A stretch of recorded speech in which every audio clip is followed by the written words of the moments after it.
Trek Central just exclusively dropped an image of the USS Athena, the hero ship that will be flying through the stars in Starfleet Academy. But what do we think? Welcome to the Tacopulse Podcast, your place for sci-fi news, rumour and debate. Our tachyon pulse has been unable to completely penetrate the anomaly. So obviously this ship is going to have floating nacelles. We'll talk about that in a bit. But these images that we're seeing, look, they're not great, okay? They're very grainy, they're quite far away.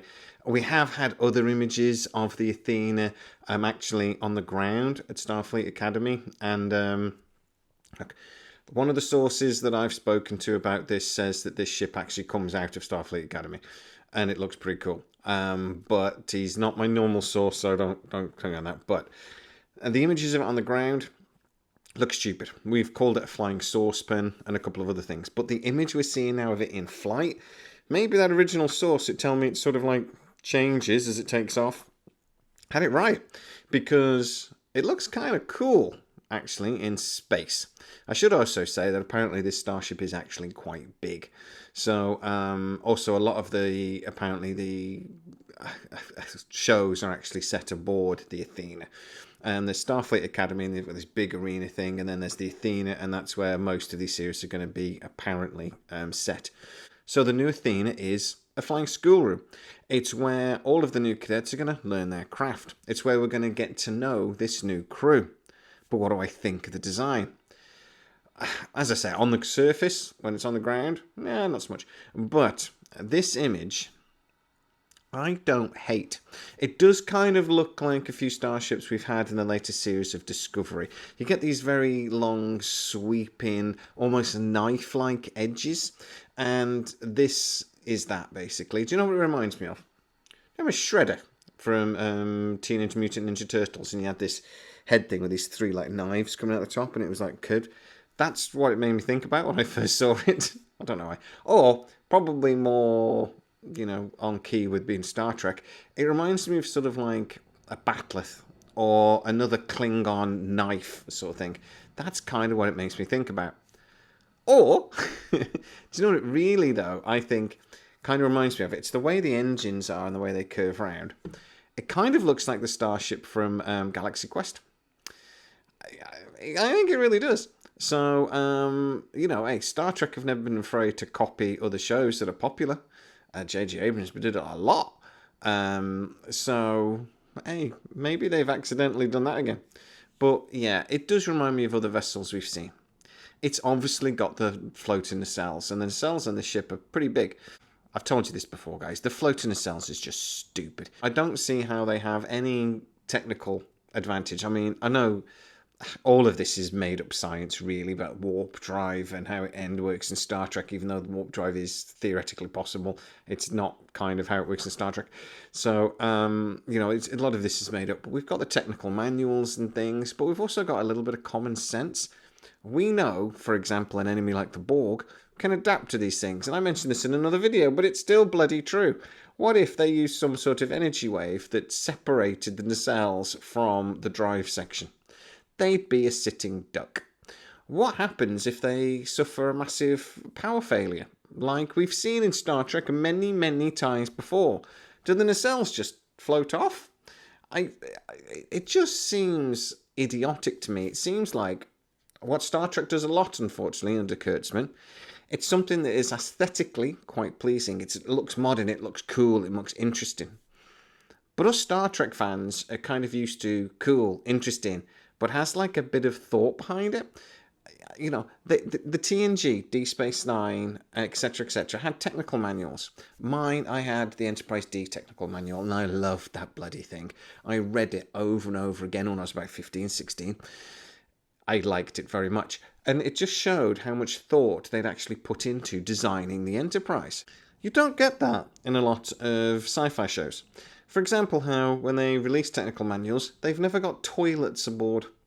Ever.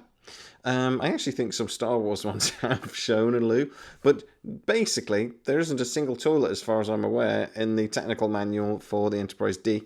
There must be, but not that I remember. But anyway, There was none on the Delta Flyer, and that was a long-term thing. All the round runabouts, and that was also a long-term large shuttle. No toilets, but anyway. We still like, though, that things like how the warp core would work, where the deuterium tanks were, things like this, were actually sort of considered.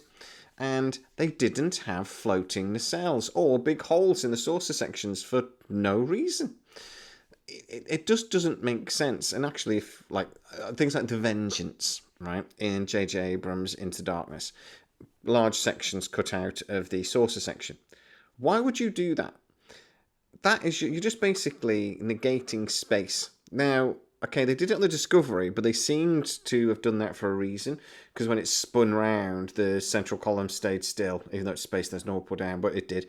And that seemed to be part of the design necessary for the spore drive, the stupidest technology in all of Star Trek. They're bound to improve upon that in Academy in some way, but yeah, spore drive, pretty stupid.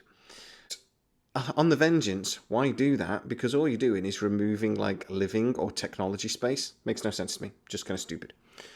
So what do I actually think of this design? I actually quite like it. I think it looks very fast. I think it may be reminiscent of the E, if we were going to sort of compare it to Star Trek Enterprises from the past.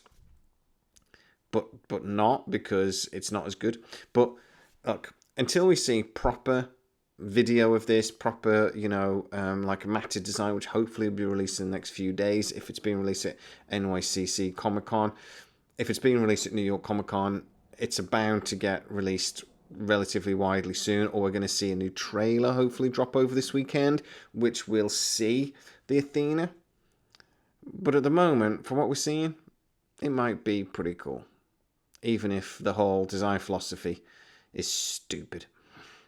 But guys, get into the comments on what you think of these images. Are they interesting? Are they not? Oh, I should also say there's a new rumour going around that Tilly's only going to appear in one episode of this. I can tell you that's not true.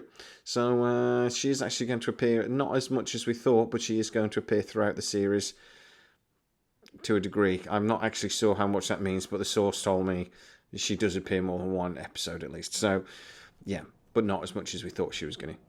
I thought she was going to be a star of the series, if I'm honest, but we'll see. She's probably got a movie star.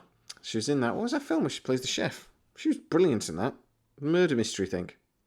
Oh no, it was that TV series on Amazon. That was great. Go check it out. It's really good. I forget what it's called. The Knives Out guys did it. Anyway, I'm going off track. Get into the comments and tell me what you think about this new Starship design. It seems to fit in with what we've had with Discovery. But do we like that? New Starships was the main thing I was excited about, god damn it. But it's got crap ones. But you guys get into the comments on what you think. If you are new to the channel, don't forget to like, subscribe, hit the bell notification. It really helps us out and you'll never miss any of our new videos. Also, you can become a member of the channel and get to see a lot of these videos before everybody else. Go check that out. As always, please stay safe, and I'll see you next time.